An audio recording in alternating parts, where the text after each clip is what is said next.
안녕하세요. 인생 살다 보니 죄를 짓고 산다는 건 언젠가 자기에게 다시 돌아오게 된다는 걸 알고 있었지만 이번에 제가 겪게 된 사연으로 더욱더 확실하게 느끼게 되었네요. 제 나이 65살이 넘어가면서 그동안 고생이란 고생은 정말 많이 한 것 같습니다. 처음부터 고생을 하면서 살지는 않았어요. 이혼하기 전까지만 해도 말이죠. 그저 평범한 주부에 불과했지만 변해버린 남편의 모습에 저는 점점 지쳐가게 되었고 악착같이 아이를 내세워 떠나지 못하게 붙잡았지만 결국 저를 내치고 말았습니다. 저는 가수가 꿈이었어요. 어렸을 적부터 동네에서 노래 잘한다고 소문이 자자했죠. 그래서 정말 열심히 노래 연습하고 언젠가는 꼭 가수가 되리라고 생각하며 부모님의 아낌없는 지원에 꿈을 키워나갔지만 갑자기 저에게 한 명의 남자가 접근하게 되었습니다. 정말 잘생겼었어요. 저한테 손뼉을 치면서 고운 목소리로 노래를 너무 잘한다며 칭찬을 해주었죠. 안녕하세요. 지나가다가 목소리가 너무 좋으셔서 잠시 멈춰서 듣다 보니 저도 모르게 빠져들어가서 이쪽으로 발걸음이 옮겨졌네요. 한 곡만 더 부탁드릴 수 있을까요? 오늘 아니면 들을 기회가 없을 것 같아서요. 멀리 떠나거든요. 부탁드립니다. 저에게 칭찬을 해주는 남자의 부탁에 열심히 노래를 불러줬고 다음에 꼭 돌아온다면 그때 정식으로 만남을 이어오고 싶다는 뜬금없는 고백에 남자라면 1도 몰랐던 저는 기분이 너무 좋아 고개를 끄덕이고 말았습니다. 얼굴이 빨갛게 달아올라 수줍게 도망쳤던 그때의 기억들, 과거의 추억은 지금도 제 가슴을 뛰게 만들었습니다. 그 남자는 제 앞에 진짜로 다시 나타났고 달달한 미소로 저번에 약속한 대로 만나보고 싶어 찾아왔으니 자기의 고백을 받아달라며 한쪽 무릎을 꿇고 어디서 급하게 뜯어서 온 몇 송이의 꽃을 저에게 내밀었습니다.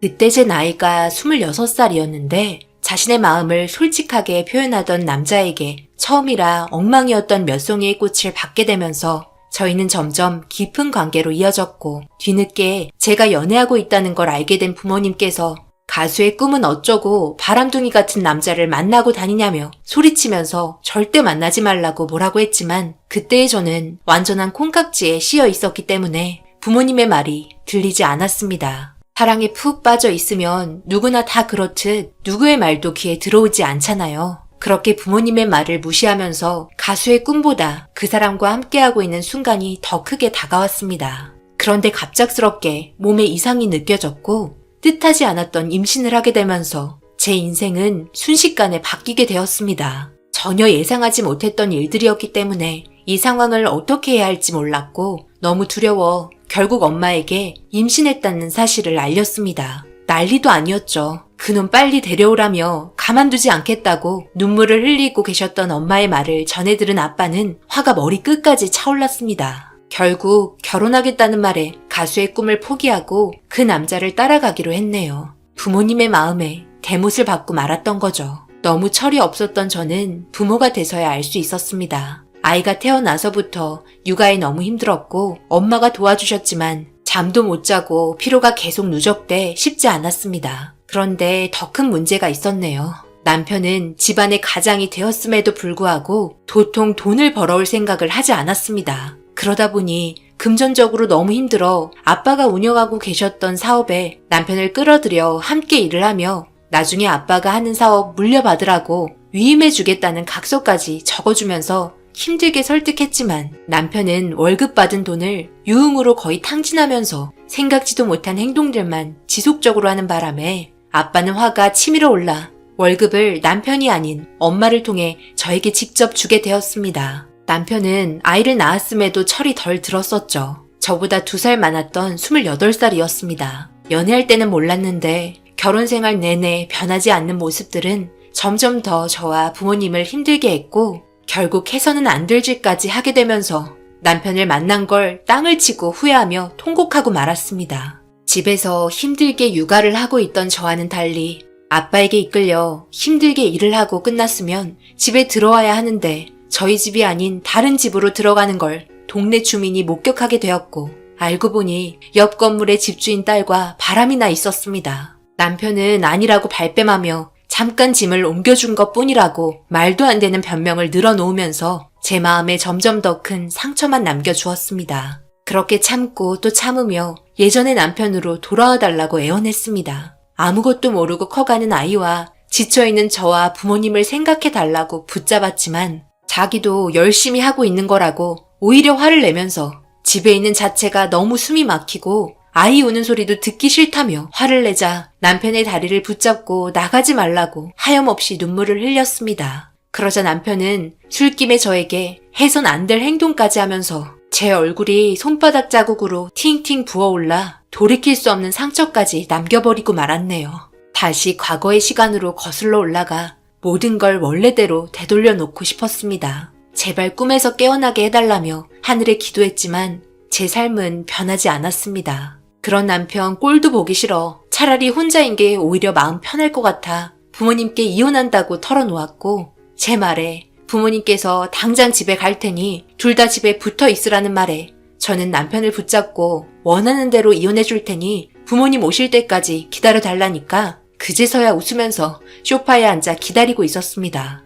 그런데 진작 집에 왔어야 할 충분한 시간인데도 부모님이 집에 오지 않아 걱정되는 마음에 안절부절 못하고 있을 때 전화기가 울렸습니다. 수화기를 들고 귀에 대자 부모님이 아닌 병원에서 온 전화였고 부모님께서 빗길에 교통사고로 돌아가셨다는 충격적인 말을 전해 듣게 되었습니다. 전화기를 떨어뜨리고 털썩 주저앉으니 남편은 믿지 못하겠다는 얼굴로 저를 일으키고 부모님께서 계신 병원으로 향했습니다.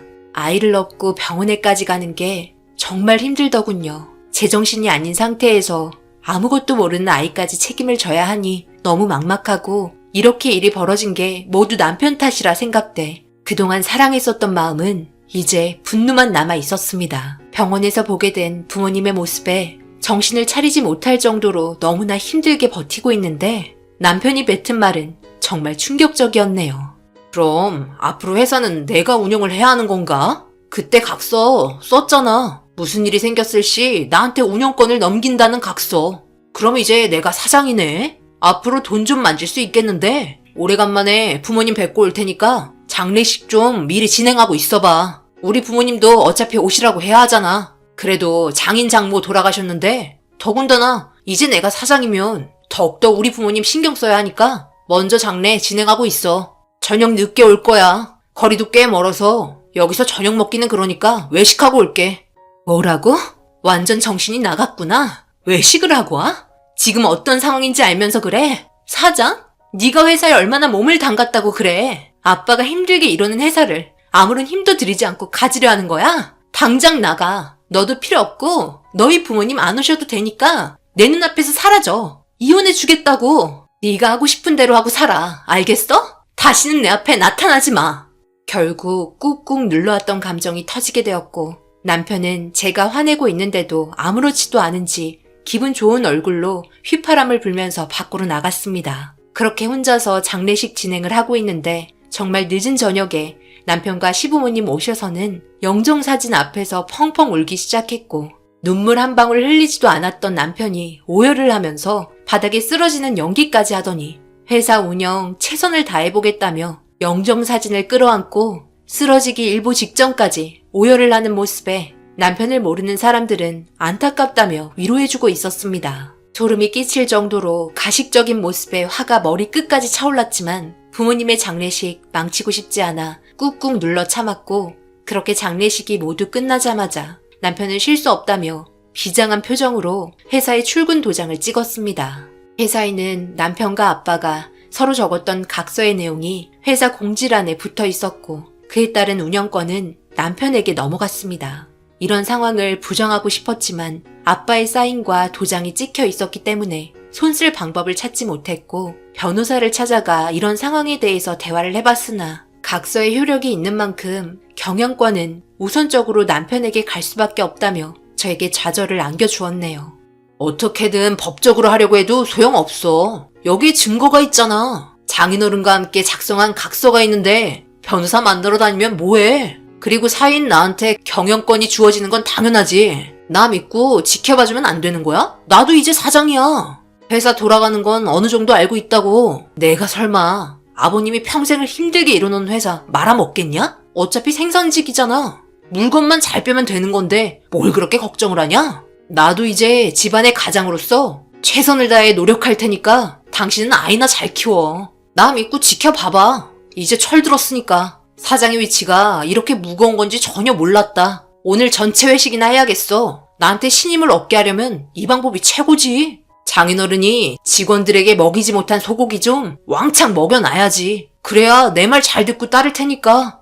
하지만 사장이 된 후 처음에 가졌던 열정들은 얼마 지나지 않아 시들해졌고 어떻게 하면 직원들 월급은 적게 주면서 자기 손에 최대한 많은 돈을 가져갈 수 있을지 다른 쪽으로 머리를 굴리기 시작했습니다. 그러다 보니 당연히 직원분들의 불만이 쏟아지기 시작하면서 제품의 품질에도 문제가 생겨 거래처들까지 하나둘 계약을 파기하는 일이 발생되었네요. 나중에는 직원들까지 모두 떠나게 되면서 아빠가 힘들게 운영하셨던 회사는 결국 망하게 되었습니다. 그렇게 회사는 헐값에 팔게 되었고 남편은 그래도 우리가 먹고 살아야 하니까 다른 사업을 알아보자며 한참을 밖에서 돌아다니고 있었습니다. 그런데 남편은 회사 건물을 팔았던 돈을 가지고 시부모님 해외여행 보내드리고 흥청망청 사치 부리며 모두 탕진하고 말았네요. 결국 돌아와서 하는 말이 저와 그만하고 싶다고 다시 이혼하자는 말을 하고 있었고 아무것도 모르는 불쌍한 아이는 어떡하냐고 울며 매달렸지만 결국 저와 아이에 대한 감정이 하나도 없었던 남편은 떠나고 말았습니다. 그나마 다행이었던 건 저와 아이가 머물고 있었던 집은 건들지 않았고 자기도 최소한의 양심은 있다며 저희 집과 가족 모두 말아먹어 놓고선 엄청나게 배려해주는 것 마냥 생색내며 떠났지만 아이 때문이라도 절대 집은 뺏기고 싶지 않았습니다. 앞으로 어떻게 살아가야 할지 몰라 앞이 막막할 때 새벽에 갑자기 누군가 문을 두드리는 소리가 들렸고 현관문을 열어보니 회사에서 오랫동안 함께 일을 하셨던 아빠 친구분께서 얼굴과 몸이 전부 검게 그을린 상태로 서 있었습니다. 일자리가 없어 결국 연탄 일을 하신 건지 탄 냄새가 코를 찌를 정도로 독하게 들어왔고 인상을 찌푸리고 있는 저를 보며 웃으면서 자기 집에 가자는 말을 꺼내셨습니다. 그렇게 오랫동안 알고 지냈던 아저씨의 도움의 손길을 받게 되었고 아저씨의 아내 되시는 분은 아이를 돌봐주면서 제가 일을 할 수 있게 상황을 만들어 주셨습니다. 전에 살던 집은 빈집으로 놔둘 수도 없고 좋은 기억이 있는 집도 아니라 처분을 한 후 통장에 보관해 두고 있었습니다. 그렇게 제2의 부모님이라고 해도 될 정도로 정말 딸처럼 잘 대해주신 덕분에 아이도 건강하게 잘 커갈 수 있었고 아이가 어느 정도 컸을 때 너무 오랜 시간 머물면서 신세를 지는 것 같아 따로 나와서 살려고 인사를 드렸습니다. 너무 오랫동안 신세를 지고 있는 것 같아 정말 죄송합니다. 이제 어느 정도 아이도 컸고 저도 직장이 자리도 잡혔으니 저희 집으로 돌아갈게요. 그동안 정말 감사했습니다. 제가 해드릴 수 있는 건 별로 없고 그동안 좀 모았던 돈인데요. 이거라도 드릴게요. 우리가 너희 아빠한테 얼마나 많은 신세를 졌는데 그거에 비하면 아무것도 아니다. 그리고 돈 넣어둬라. 앞으로 아이한테 들어갈 돈이 얼마나 많은데. 비록 우리 부부는 아이가 없지만 이렇게라도 함께 행복하게 지낼 수 있었던 것만으로도 정말 고마웠다. 덕분에 내가 심심하지도 않고 아이 커가는 모습 보다 보니 살만 나더구나. 그런데 우리 꼭 헤어져야 하는 거니? 이렇게 그냥 가버리면 그동안 함께했던 시간들이 너무 그리울 것 같은데 우리도 나이가 나이인지라 누군가 옆에 있어주면 너무 행복하거든. 그리고 우리 귀여운 강아지 은수가 할머니한테 달려오는 게 너무 사랑스러워. 보내기 싫구나. 꼭 떠나야 되겠니? 그냥 우리를 엄마 아빠다 생각하며 지내면 좋겠는데 떠나봤자 고생밖에 더하니? 우리야 친척도 없어서 누가 오거나 갈 데도 없으니까 함께 하자꾸나. 불편하게 생각하지 말고 신세 진다고 생각하지 말고 속마음 털어놓을 수 있는 엄마 아빠라고 생각하렴. 결국 저는 눈물을 펑펑 흘리고 말았습니다. 그리고 그때부터 아빠 엄마라고 부르며 진짜 가족처럼 지내게 되었네요. 지지고 볶고 살면서 때론 투정도 부리고 울기도 하고 웃기도 하며 지내오다 보니 은수도 초등학교, 중학교, 고등학교 올라가면서 사고도 많이 치고 힘든 적이 한두 번이 아니었지만 항상 사랑으로 모든 걸 인내하며 베풀어 주셨습니다. 그렇게 세월이 흐르다 보니 정정하셨던 아빠와 엄마도 얼굴에 주름도 생기고 허리도 굽어지면서 행동까지 느려지게 되었네요. 그런 삶 속에 반대로 제가 보살펴드리는 입장이 되었습니다. 부모님께서는 재혼하면 좋겠다고 매일 저를 내보내려 선자리 주선해준다며 괴롭혔지만 과거에 안 좋았던 일들 때문에 지금의 행복을 깨고 싶지 않았습니다. 하지만 부모님께서 왜 그런 말을 계속해서 하셨는지 점점 이해가 되기 시작했죠. 제가 나이를 먹는 만큼 부모님께서도 빠르게 몸이 약해지고 있다는 걸 어느 순간 느끼게 되었습니다. 점점 기력이 쇠약해지면서 몸도 가누기 힘들 정도로 급격하게 안 좋아지면서 몸으로 고된 일을 하셨던 아빠는 그동안 친아빠를 대신해 저와 은수를 위해 열심히 일을 하셔서 그런지 몸져 누우셨고 함께했던 세월, 그동안의 추억들이 떠오르면서 아빠의 손을 잡으며 안쓰러운 표정으로 바라보고 있었습니다. 그렇게 피곤하다며 주무시던 아빠는 결국 저희와 작별을 하셨고 아빠가 세상을 떠나시자 얼마 지나지 않아 뒤이어 엄마마저 세상을 떠나셨습니다. 엄마는 마지막으로 떠나시기 전에 저에게 그동안 내 딸이 되어줘서 고맙다며 사랑한다고 제 손과 얼굴을 눈을 감고 있는 상태에서 계속해서 어루만져 주셨네요. 믿고 의지하며 행복했던 순간들이 머릿속을 스쳐 지나가니 멈추지 않는 눈물이 앞을 가리기 시작해 가슴을 치며 아린 마음을 쓸어내렸습니다. 항상 시끌벅적했던 집안은 조용해졌고 어느덧 은수도 번듯한 직장을 다니면서 자기 밥벌이는 할 정도로 능력이 있는 남자가 되었네요. 시간은 항상 저를 기다려주지 않았습니다. 쉬지 않고 달리고 있는데 은수는 제품에 있을 때가 엊그저께 같은데 벌써 결혼할 나이까지 되면서 저에게 이쁘고 참한 며느리감을 인사시키려 데리고 왔습니다. 그 장면을 보니 철이 없었던 제가 부모님의 말을 무시한 채 결혼하겠다고 막무가내로 저질렀던 행동들이 생각나면서 또다시 눈물이 앞을 가리고 말았네요. 한순간의 실수가 한평생을 좌지우지할 수 있다는 걸 뼈저리게 느꼈던 저였기에 서로가 신중하길 원했습니다. 하지만 저와는 다르게 은수는 모든 걸 철저하게 계획을 하고 있었고 미래에 대한 확신까지 가지며 인사하러 온 거였습니다. 그렇게 둘은 결혼을 하게 되었고 자신의 인생을 살아가기 위해 제품에서 떠나게 되었습니다. 홀로 남겨진 집에서 거울 속에 비친 제 자신을 보니 예전에 가수의 꿈을 품었던 젊은 나이였을 때가 떠올라 노래를 흥얼거리며 집안의 물건들을 하나둘 정리하기 시작했습니다. 혼자서 살기에는 너무나 큰 것 같아 작은 집으로 이사를 하고 은수에게 조금이나마 보탬이 될 수 있게 금전적으로 지원해주고 싶어 짐을 정리하다 보니 과거 함께 놀러 갔을 때 찍었던 사진들을 보면서 추억을 되새김질하고 있는데 현관문 앞에서 달그락거리는 소리가 나길래 전날 시켜먹은 짜장면 그릇 수거하는 줄 알고 신경 쓰지 않고 마저 짐을 정리하고 있던 그때 밖에서 그릇이 떨어지면서 깨지는 소리가 들렸습니다. 저는 너무 놀라 급하게 현관문을 열었고 등을 돌린 채 바닥에 떨어진 그릇에 남아있는 짜장면을 먹고 있는 노인네를 발견하고 너무 큰 충격을 받은 저는 비명을 지르고 말았네요. 뭐 하는 거냐고 소리를 질렀는데도 아랑곳하지 않고 그릇에 묻어있는 남은 음식을 모두 핥아 먹더니 그제서야 고개를 돌려 저를 바라봤습니다. 얼굴에는 지저분하게 짜장이 묻어있었고 목욕 한번 하지 않았는지 코를 찌르는 썩은 냄새가 진동을 하기 시작했네요. 그런데 이 노인네한테 눈을 뗄 수 없었고 그 노인네도 마찬가지로 저를 계속해서 바라보고 있었습니다.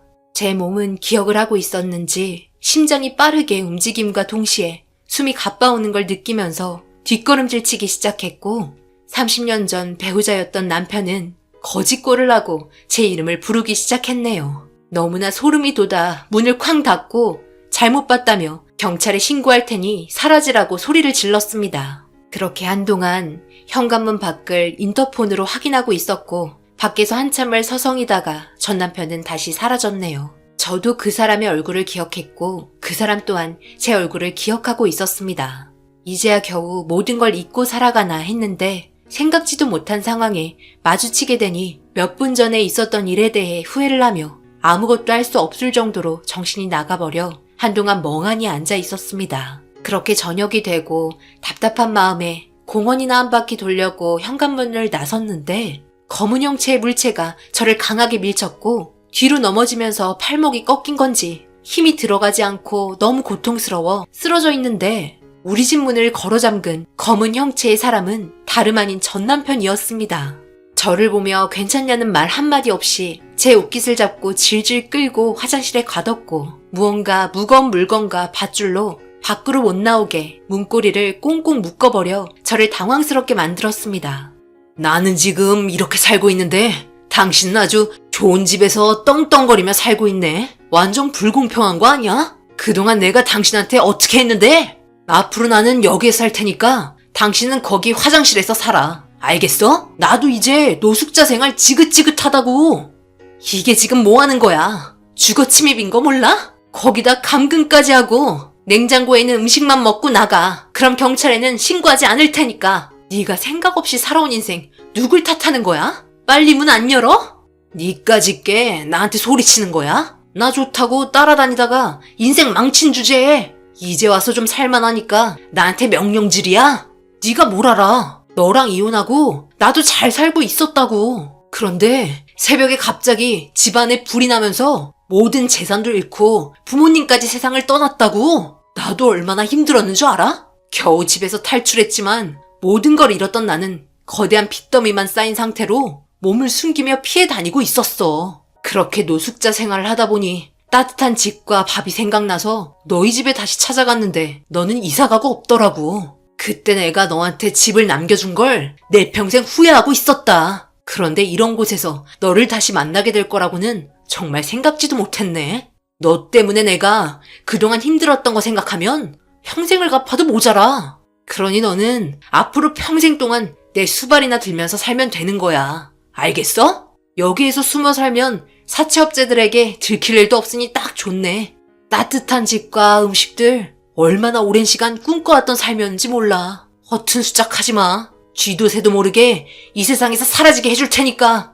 전 남편이 저에게 과거에 있었던 일들을 말하던 중 저는 충격적인 사실 하나를 알 수 있었습니다. 저를 지금까지 보살펴 주셨던 아빠가 전 남편의 집에 불을 질렀다는 걸 알게 되었고 그 사실을 세상 떠나기 전까지 저에게 또 다른 짐을 지어주게 될까봐 숨기고 있었던 겁니다. 속마음이 얼마나 타들어갔을지 너무나 죄송스러웠고 마음이 아팠습니다. 한 사람으로 인해 도대체 몇 명이 피해를 보고 있고 지금까지도 피해를 주고 있는 쓰레기 같은 남자를 더 이상 두고 볼 수 없어서 주머니에 있던 핸드폰으로 112에 신고를 하고 현관 비밀번호를 알려줬네요. 전 남편은 주방에서 그동안 허기졌던 배를 급하게 채우고 있었지만 얼마 지나지 않아 경찰이 문을 열고 바로 들어와 어렵지 않게 모든 상황을 해결하게 되었습니다. 전 남편은 소리치며 저를 보곤 가만두지 않겠다고 난리를 치면서 연행이 되었고 팔목이 다친 저는 일단 병원부터 들어가 상태를 확인했네요. 전 남편이 급하게 들어오면서 저를 밀쳤고 그로 인해 팔목이 부러지는 상황까지 오게 되었죠. 변호사를 선임해 남편이 저지른 일에 대해서 상담을 하니 주거 침입에 저를 밀치면서 팔목이 부러졌기 때문에 폭행죄가 성립이 되었고 거기에 감금, 협박까지 집안의 물건을 허락 없이 취득한 점에 대한 재산 피해까지 합해져 3년의 징역을 계획대로라면 그 정도 받는 거였죠. 그런데 그게 끝이 아니더군요. 전 남편은 저희 집에 들어오기 전부터 다른 빈집들을 털어가며 금전적인 취득을 했던 정가가 엄청나게 있어 총 7년의 형벌을 받게 되었습니다. 결국 모든 일처리는 아들이 도와주었지만 저런 남자가 자기 아빠였다는 거에 충격을 받았는지 정신적으로 많이 힘들어했네요. 상황이 어찌되었든 이렇게라도 감옥에 썩게 돼서 제 마음이 조금이나마 편해진 건 사실입니다. 그동안 저 남자 때문에 여러 사람들이 피해봤던 걸 생각하면 지금도 화가 치밀어 오르니까요. 그 사람에게 마지막으로 면회장 가서 한마디 하고 나왔습니다. 내가 너 같은 놈이 잘 먹고 잘 사는 꼴은 도저히 볼 수 없지. 너는 나와 아들을 지키지 못했고 우리 가족과 너희 가족도 지키지 못했어. 평생을 그렇게 숨어서 살아. 누구한테도 눈에 띄지 말고 그냥 그렇게 사는 거야. 먼지처럼. 어디 가서 하소연할 생각도 하지 말고 어설프게 복수할 생각도 하지 마. 그냥 숨만 살살 쉬면서 살아. 그게 네가 할 수 있는 전부야. 이 말을 끝으로 2번 다시 이 사람과는 마주칠 일이 없었으면 좋겠습니다. 정말 지긋지긋했던 인연 끝내고 싶네요. 지금은 살던 집 처분했고 아들 집 근처로 이사를 왔습니다. 며느리가 임신을 해서 제가 도와줘야 하거든요. 이쁜 딸이라던데 제가 해줄 수 있는 모든 걸 동원해 우리 아들과 며느리가 잘 살아갈 수 있게 도와줄 겁니다. 앞으로 인생 꽃길만 남았으면 좋겠네요. 제 긴 인생 사연 들어주신 여러분들 뜻하지 않은 결과로 인해 좌절하게 되고 모든 걸 놓아버리고 싶을 때 아직까지 당신을 사랑하고 아껴주는 사람들이 곁에 있다는 걸 잊지 마시고 항상 힘내시길 바랍니다. 오늘 하루도 기억될 만한 좋은 날이 되셨길 바랍니다. 감사합니다. 오늘의 사연은 여기까지입니다. 댓글로 여러분들의 생각과 조언을 남겨주세요. 저는 다음 영상으로 찾아뵙겠습니다. 감사합니다.